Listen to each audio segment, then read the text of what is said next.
अस्सलाम वालेकुम एवरीवन। उम्मीद है आप सब लोग खैरियत से होंगे। आज भी मैं आप लोगों के साथ इफ्तार रेसिपी शेयर करूंगी।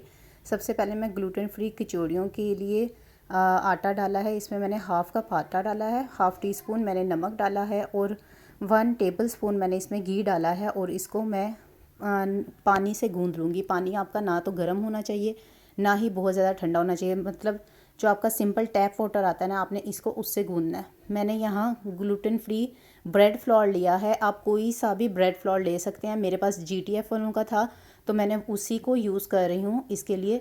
तो आप लोगों के साथ इसका भी एक्सपीरियंस शेयर करूँगी। मैं आज फ़र्स्ट टाइम कचौड़ियाँ बना रही थी ग्लूटेन फ्री, लेकिन पहले मैंने कभी भी इसको ट्राई नहीं किया। तो मैंने इसको इस तरह का गूंद लिया है कि ना तो ये बहुत ज़्यादा सख्त है और ना ही बहुत ज़्यादा नरम है। तो मैंने इसको गूंद कर इसको रख दिया है आधे घंटे के लिए स्टेज देने के लिए। इसके साथ ही मैंने यहाँ इसका मिक्सचर तैयार करने लगी हूँ। मैंने ग्लूटेन फ्री भी कचौड़ियाँ बनानी थी और दूसरी जो रेगुलर कचौड़ियाँ होती हैं ना, वो भी बनानी थी। तो इसके लिए मैंने ये मिक्सचर तैयार कर रही हूँ। यहाँ मेरे पास श्रेडिड बॉयल चिकन मौजूद था। आप रॉ चिकन भी ले सकते हैं। चिकन का कीमा जो होता है वो भी आप ले सकते हैं। उसको आपने क्या करना है, 2 टेबलस्पून ऑयल में आपने जस्ट इतना उसको भून लेना है कि उसका वाइट कलर हो जाए और उसका पानी ड्राई हो जाए। सेम ऐसी शक्ल उसके पास आ जाएगी। मेरे पास ये ऑलरेडी बॉयल और श्रेडेड चिकन था तो मैंने इसको बहुत ज़्यादा नहीं भुना। इसमें मैंने नमक और काली मिर्च डाल दिया है। नमक मैंने पहले भी डाला था इसलिए मैंने कम डाला है। आपने नमक और काली मिर्च डालनी है, उसके अलावा इसमें कोई भी स्पाइस नहीं जाएगा। मेरे पास 1 कप चिकन था। उसके बाद मैंने 1 कप तकरीबन इसमें अनियन चॉप किया हुआ डाल दिया है। प्याज बहुत ही बारीक चॉप किया हुआ है। और इसके बाद मैंने इसमें बंद गोभी चॉप की हुई 1 कप ही डाली है। ये जितना भी मैंने आपको मिक्सर बताया है 1 कप की रेशो से इससे तकरीबन 20 कचौड़ियाँ तैयार हुई थी, जो हम अपनी रेगुलर कचौड़ियाँ यूज़ करते हैं। और जो ग्लूटेन फ्री सिर्फ 2 मैंने बनाई थी और बाकी जो रेगुलर होती हैं ना, वो मैंने बनाई थी। ठीक है। और इसके साथ मैंने 4 से 5 इसमें हरी मिर्चें काट के डाल दी हैं। अगर बच्चों ने खानी है या बहुत ज़्यादा स्पाइस आपको नहीं पसंद है तो इससे वैसे इतना ज़्यादा स्पाइसी नहीं हुआ था, कहीं कहीं हरी मिर्च का टेस्ट आ रहा था। ठीक है। अब यहाँ मैं ग्लूटेन फ्री कचौड़ी को ही पहले मैं प्रिपेयर करूँगी। और उसके लिए मैंने क्या किया है, आटे को अच्छी तरह से मैंने आधा घंटा तकरीबन हो गया था मुझे वो करते हुए। और उसके बाद मैंने थोड़ा सा स्टे दिया। आधे घंटे के बाद मैंने इसको इस पर प्रोसेस करना शुरू कर दिया था। अच्छा, फ़र्स्ट टाइम मैं कर रही थी, मुझे कोई एक्सपीरियंस नहीं था। आप लोगों के सामने जब भी हम कोई रेसिपी लेकर आते हैं ना, ख़ास कर ग्लूटेन फ्री, तो उसके ऊपर बहुत ज़्यादा एक्सपेरिमेंट हुआ होता है। मतलब एक आटे से ट्राई किया, दूसरे से ट्राई किया, तीसरे से ट्राई किया, जिससे अच्छा बनता है उस वो आपके सामने लेकर आते हैं। तो मेरा आज आपके सामने ये शेयर करने का एक और पर्पस भी ये था ताकि आप लोग देखें कि हम लोग किस तरह से एक रेसिपी को ट्राई करते हैं। और फिर दूसरा, हम जितनी भी मदर्स हैं ना, जो काफ़ी मतलब पुरानी है, मेरे से पहले भी बहुत से, मुझे तो अभी 4-5 साल हुए हैं ग्लूटेन फ्री फूड को यूज़ करते हुए। मतलब मेरे से पहले भी काफ़ी मदर्स ऐसी हैं जो 20-20 साल से ये कर रही हैं। उनको तो बहुत ज़्यादा एक्सपीरियंस है। उन्होंने इतने ज़्यादा फ्लावर्स को एक्सपेरिमेंट किया हुआ है। मेरे तक भी जब ये फ्लावर्स पहुँचे हैं तो बहुत ज़्यादा मतलब प्रोसेस हो चुके हुए थे। उन्होंने काफ़ी ज़्यादा एक्सपेरिमेंट्स कर लिए हुए थे। तो हम एक दूसरे से ही सीखते हैं, एक इसी तरह से काम करते हैं। तो आज जो मेरा एक्सपीरियंस था ना, मैंने अपने सामने देखा। जिस तरह मैं नॉर्मल कचौड़ी को हम देते हैं ना बल लेयर्स के लिए, बिल्कुल वैसे ही मैंने इसको भी दिया। पहले मैंने ऑयल लगाया या घी आपने लगाना है वो लगा लें। उसके बाद मैंने डस्ट किया और उसके बाद मैंने लेयर्स दे दी। ठीक है। ये आपको करना थोड़ा सा मुश्किल ज़रूर होगा, लेकिन इससे कचौरियाँ बन जाएंगी। मतलब आप भी देख रहे हैं टूट रही हैं, आटा बार बार टूट रहा है और वो बन रही है। लेकिन ये है थोड़ा सा मुश्किल होने के बाद इसी तरह से हम लोग जो है ना वो प्रोसेस करते रहते हैं। लेकिन जब आप लोगों के सामने एक बिल्कुल अच्छी फॉर्म में आ रही होती है ना, कि आटे का एक बिल्कुल अच्छी रेसिपी आ रही होती है, तो आप लोगों को भी ऐसा शायद महसूस होता है कि अच्छा, ये तो सिंपल इस तरह से ही इन्होंने आटा हमें बताया और वो हो गया। इस तरह से बिल्कुल नहीं होता। अब मैंने ये GTF के फ्लावर से किया था। ठीक है।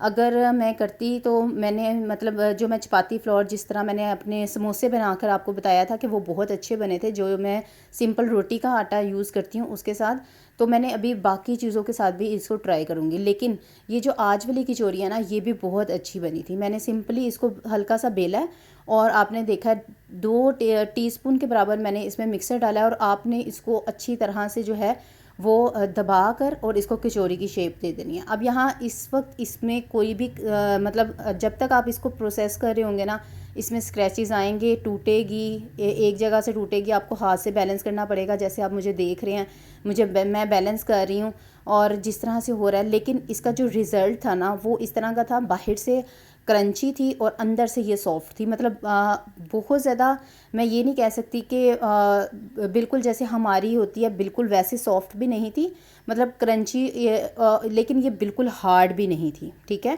मतलब कि आप दरमियाना कह सकते हैं। बहुत ज़्यादा ये नहीं मैं कह सकती कि आप बिल्कुल समोसों की तरह से बिल्कुल कागज़ी बनी थी, ये हुआ था, ऐसी नहीं थी। ये इस तरह की थी कि बाहर से थोड़ी सी हार्ड थी और अंदर से सॉफ्ट थी। ठीक है, क्रिस्पी नहीं मैं कहूँगी, हार्ड ही कहूँगी। और हार्ड में भी बहुत ज़्यादा हार्ड नहीं थी, मतलब मीडियम में आप ले लें कि इस तरह से थी। तो उसको मतलब इजीली च्यूएबल थी, खाई जा रही थी, अच्छी थी। और ये देखें, ये शेप मैंने दे दिया है। इसको हाथ से आपने अच्छी तरह से शेप देते रहना। और इसको मैंने रख दिया था फ्रिज में, क्योंकि ये काम मैं ना सुबह में तकरीबन 1-2 बजे कर रही थी, तो मुझे था मैं पहले इसको बना के रख दूँ। ठीक है, वो मैंने कर दिया था। अब इसके बाद जो आया ना, मैं मैदे से कचौरियाँ जो बनाती हैं ना, उसकी अब आपके साथ रेसिपी शेयर कर रही हूँ। यहाँ मैंने 1.5 कप के करीब मैदा ले लिया। इसमें ये 1.5 कप में आपकी 8 कचौरियाँ बनेगी। जो मिक्सचर था वो तकरीबन 20 कचौरियाँ बनी थी। ठीक है, मैंने इसके बाद मज़ीद आटा गूंद कर मैंने और कचौरियाँ भी फिल की थी। ठीक है, आपने 1.5 कप आटे में 2 भर के चम्मच घी का डालना है, आपने ऑयल यूज़ नहीं करना। और 1 भर के चम्मच टीस्पून आपने नमक का डालना है जस्ट। और इसको पानी टैप वाटर से गूंद लेना है, गर्म नहीं होना चाहिए ना ठंडा होना चाहिए। और आपने इस तरह का गूंदना है जिस तरह हम अपना नॉर्मल रोटी का आटा गूंदते हैं, नरम नहीं गूंदना। जिस तरह हम पूड़ियाँ बनाते हैं थोड़ा सा नरम आटा रखते हैं, तो आपने उस तरह से नहीं रखना ना, आपने हार्ड रखना है। जिस तरह हम थोड़ा बहुत समोसे का बना रहे होते हैं तो थोड़ा सा हार्ड रखते हैं, तो उस तरह भी नहीं रखना। आपने नॉर्मल जिस तरह रोटी का आटा होता है ना, इसको आपने बिल्कुल वैसा गूंदना है। ठीक है, इसको हमने अच्छी तरह से गूंद कर, और इसको भी मैंने आधे घंटे के लिए स्टे दे दिया था। हल्का सा अपने हाथ पर मैंने ऑयल लगाया था इसके ऊपर लगाकर, और मैंने हल्का सा स्टे दे दिया था। अब यहाँ पर आधा घंटा हो चुका था और यहाँ मैंने इससे कचौरियाँ बनानी थी। सारा मैंने मिक्सर इसमें से निकाल लिया था और हल्का सा जैसे शेल्फ़ पे डस्ट करके फिर मैंने इस पर काम शुरू किया था। इसके पहले मैंने 4 हिस्से किए थे और एक जो पेड़ा होगा ना, उससे हमारी 2 कचौरियाँ बनेंगी। मतलब और ये छोटी कचौरियाँ भी बनी थी। मतलब अगर मैं बहुत ज़्यादा बाद में नहीं बेलूँगी तो छोटी बन जाएंगी, अगर मैं ज़्यादा इसको बेल दूँगी तो थोड़ी बड़े साइज़ की हो जाएंगी, वो भी आप देख लीजिएगा। लेकिन मीडियम साइज़ की ये इससे कचौरी बन गई थी और अच्छी बन गई थी। ठीक है, अब मैंने यहाँ देकर इसको 5 मिनट के स्टे के बाद जो है ना, मैंने एक एक पर काम करना शुरू कर दिया था।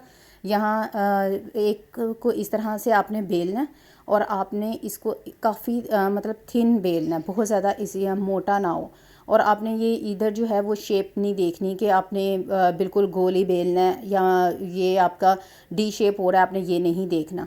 ठीक है, आपने यहाँ ये देखना। और ये देखें इतनी बारीक ये थी।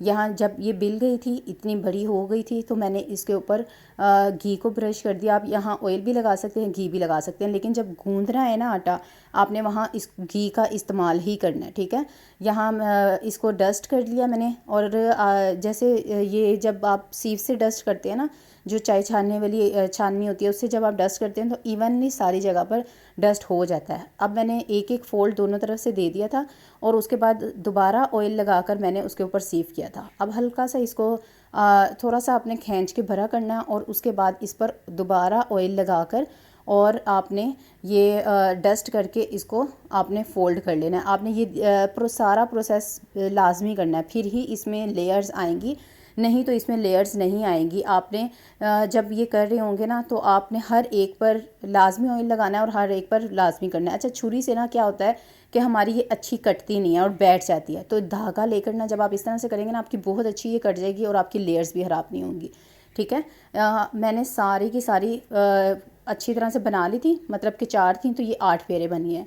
अब आपके जो अंदर वाला, जब आपने धागे से काटा है ना, तो जो अंदर वाला हिस्सा था ना, वो कचौरी के बाहर का हिस्सा बनेगा, और जो आपके फ़ोल्ड करते हुए बाहर वाला हिस्सा आया था ना, वो आपके कचौरी के अंदर वाला हिस्सा बनेगा। आपने बहुत हल्के हाथ से जो है वो बेलन से बेलना है। और आपने क्या करना है, हल्का सा प्याली को ग्रीस करके इसको, अगर आपको बिल्कुल बिगनर्स हैं, ठीक है, आपने क्या करना है, बेल कर इसमें प्याली में रखना है। 2 चम्मच भर के आपने इसमें मिक्सर डालना है। अगर जल्दी है तो मेरी तरह ही बड़ा चम्मच पकड़ के एक ही बार डाल दे और इसको हल्के हल्के से कॉर्नर्स पकड़ के ना आपने यहाँ से बाइंड कर लेना है और ये आपने हाथ पे इस तरह से दे देना। और ये बहुत मज़े की, बहुत क्रिस्पी कचौरी बिल्कुल बाहर की तरह ही बनती है और इसकी लेयर्स भी बहुत अच्छी आती हैं। ठीक है, अब वो भी मैंने साइड पे रख दी थी। अब यहाँ इफ्तारी का टाइम होने वाला था तो मुझे बनाने थे भरले, जो मैंने आपके साथ पहले भी शेयर किया है। यहाँ सबसे पहले मैंने क्या किया है, चटनी ले लिया है।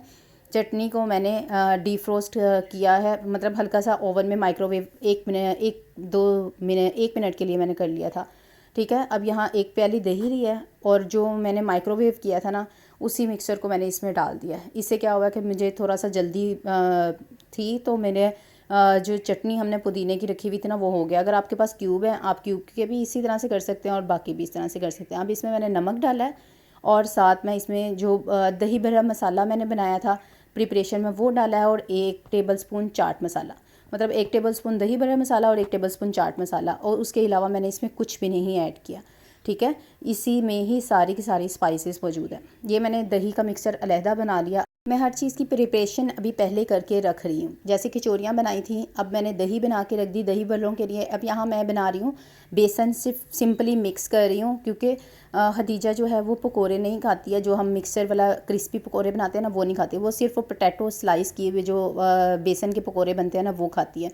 तो मैंने क्या किया, ये तकरीबन 3 से 4 चम्मच बेसन लिया, उसमें नमक डाला है और इसमें 1 टीस्पून के बराबर दही भरा मसाला ही डाल दिया है। उसके अलावा मैंने कुछ भी नहीं। और इसका थिक सा मैं पेस्ट बना लूँगी क्योंकि यहाँ सिर्फ और सिर्फ मैं हदीजा के लिए ये वाले पकोड़े बना रही हूँ जो आलू के हमारे क्रिस्पी होते हैं। तो यहाँ मैंने आलूओं को स्लाइस करके इसमें मैं मिक्स कर दूँगी ताकि मैं बाद में एक एक करके मैं ना करूँ। इसको मैंने स्लाइस कर लिया था और बाद में मैंने इसको स्टेन कर लिया था, पानी अच्छी तरह से निकाल दिया था और मैंने इस तरह से मिक्स कर लूँगी।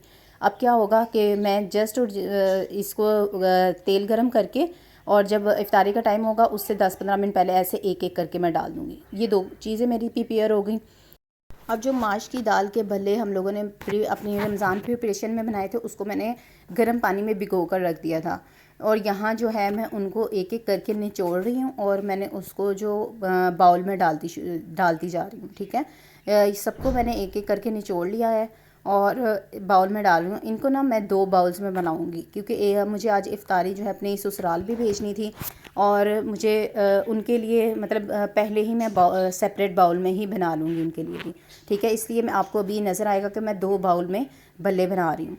अब यहाँ जितने भी थे मुझे, मतलब बच्चों ने जो है ना, बहुत ज़्यादा इफ्तारी होती है ना तो 4-5 चीज़ें होती हैं, तो हर चीज़ जो है वो बहुत ज़्यादा नहीं खाई जा रही होती है, सिर्फ बहुत बैलेंस रख के खाई जा रही होती है। ठीक है, तो मैंने कुछ अपने लिए रख लिए थे और कुछ उनके लिए डाले थे। अब ये दही जो है मैंने इसके ऊपर डाल दी है। अच्छा, समटाइम्स ये होता है कि आप दही जो है वो अलग अलग भी डाल रहे होते हैं, मतलब सादी दही डालते हैं उसके ऊपर मसाला डाल देते हैं, वैसे भी कर सकते हैं, लेकिन मैं इस तरह से ही करके डालती हूँ। मैंने दही डाल दी थी, उसके ऊपर मैंने हल्का सा स्प्रिंकल चाट मसाला कर दिया दोनों पर और प्याज मैंने बारीक स्लाइस किया हुआ था वो डाल रही हूँ। आपकी मर्ज़ी है, आपने प्याज डालना है, मेरे बच्चे इसमें खाते हैं तो मैं इस वजह से डाल रही हूँ। और यहाँ मैंने क्या किया है कि एक 2 हरी मिर्चें डाल दिया और साथ मैंने बंद गोभी डाल दिया। ठीक है, ये 4-5 चीज़ें डाली हैं और उसके ऊपर मैं इस पर चटनी डाल दूँगी जो मैंने इमली और खुबानी की चटनी बना के रखी हुई है। ठीक, अब यहाँ ये जैसे ही डालूँगी हरी मिर्चों से गार्निश कर लेंगे और ये मेरे भल्ले बिल्कुल तैयार होंगे जो सर्व के लिए रेडी हैं। ठीक है, अब मैं इसको जो है टेबल पर पहुँचा दूँगी। अब इसके बाद आ जाती है फ्राइंग की बारी। यहाँ मैंने छोटे सॉस पैन में हदीजा के लिए रख दी थी फ्राइंग, और ये हदीजा की कचौरी आप देख सकते हैं, लेयर्स भी इसमें मौजूद थी और यहाँ मैंने उसके लिए उसकी कचौरी डाल दिया, ये देखें। ठीक है, अब वहाँ उसकी हो रही हैं तो यहाँ मैं अपनी कचौरी फ्राई कर लूँगी अपने वाले ऑयल में। इस तरह से क्या होता है कि अब देखें, अब मैंने ये जो कचौरियाँ अपनी बनाई हैं, इसका ज़ाहिर बात है ऑयल बचेगा, इतना बचेगा कि मैं कल थोड़ा अगर मुझे रीयूज़ करना है तो मैं इसी में ही थोड़ी बहुत अपनी फ्राइंग कर लूँगी। हदीजा का सेपरेट करने का मकसद मेरा ये होता है। ठीक है, अगर मैं सेपरेट ना करूँ तो मुझे भी थोड़ा बहुत कन्फ्यूजन रहती है कि मैंने इसका सेपरेट नहीं किया हुआ था तो पता नहीं होगा या नहीं होगा।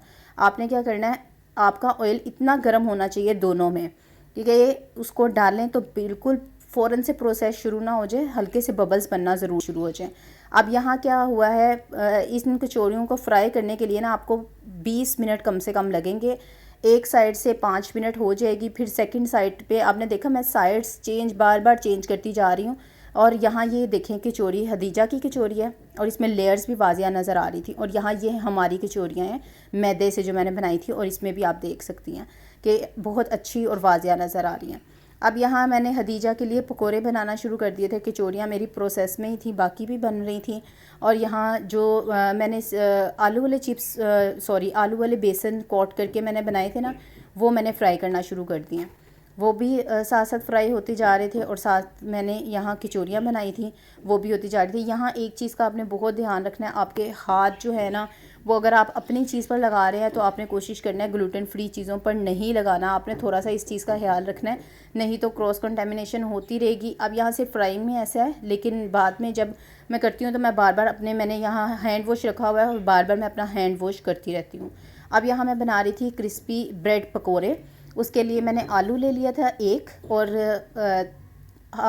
आधा प्याली के करीब मैंने चॉप की हुई बंद गोभी ले ली थी, और आधा प्याली के करीब ही मैंने प्याज लिया है। उसमें मैंने 2 चम्मच बेसन के डाले हैं। 1 टेबलस्पून मैंने जो वो होता है दही भरा मसाला मैंने बनाया था वो डाला है। 1 टीस्पून मैंने नमक डाल दिया। अब ये जो है ना मिक्सचर हदीजा के जो मैं पकोड़े बना रही थी उसमें से बेसन बच गया था, वो भी मैंने इसी में ऐड कर दिया, और इसको मैंने अच्छी तरह से मिक्स कर दिया। ये उसी तरह का मिक्सचर तैयार होगा जितना आपने क्रिस्पी पकोड़े बनाने हैं। आप इस वक्त इस तरह से भी पकोड़े इसको फ्राई कर सकते हैं, ये आपके बहुत अच्छे क्रिस्पी पकोड़े बनेंगे। मैंने ब्रेड पकोड़े बनाने थे, तो मैंने क्या किया है, ब्रेड को इस तरह से रख दिया, क्योंकि ब्रेड मैंने ना काफ़ी दिन हो गए थे पड़ी हुई थी और यूज़ नहीं हो रही थी। बच्चे भी रोज़ा रख रहे हैं, तो इसलिए ना मैंने इनके जो होती है ना, या तो क्रम्स बना लेती हूँ या फिर मैं इस तरह से यूज़ कर लेती हूँ।